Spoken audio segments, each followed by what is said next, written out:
مباراة الفرصة الأخيرة بين المعذبين في أسفل الترتيب حسنية أكادير وشباب المسيرة يمكن اعتبارها قمة الدورة 26 بامتياز بعد أن قدم الطرفان مباراة قوية انتهت بالتعادل هدف في كل شبكة.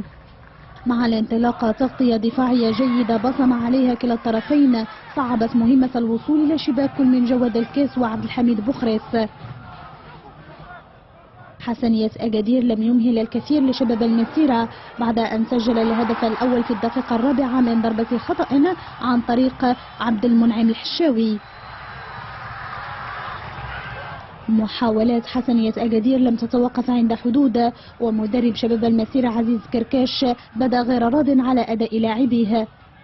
استياء سرعان ما تحول إلى ارتياح بعد نجاح شباب المسيرة في معادلة الكفة بهدف جاء من إمضاء إسماعيل العمري فاجأ به الحارس عبد الحميد بخريس. بعدها تبقى الكرة حبيسة ميدان شباب المسيرة بمحاولات ضائعة للحسنية كادت إحداها أن تعمق الفارق لولا أن اللاعب باتريك كواكو ضيع الهدف بسنتيمترات قليلة.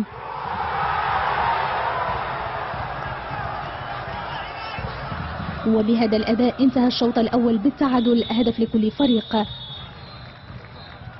خلال الشوط الثاني واصل شباب المسيرة بحثه عن النقاط الثلاث، انسلال جيد من الجهة اليمنى وتسديدة السباعي ذهبت بعيدا، وخيار التسديد من بعيد لم يكن الحل الناجع للاعب أحمد الفتحي. وبهذا الأداء انتهت المباراة بالتعادل هدف لكل فريق، تعادل يعني نقطة يتيمة قد تعقد المسألة أكثر خصوصا وأن الفريقان يعانيان في أسفل الترتيب.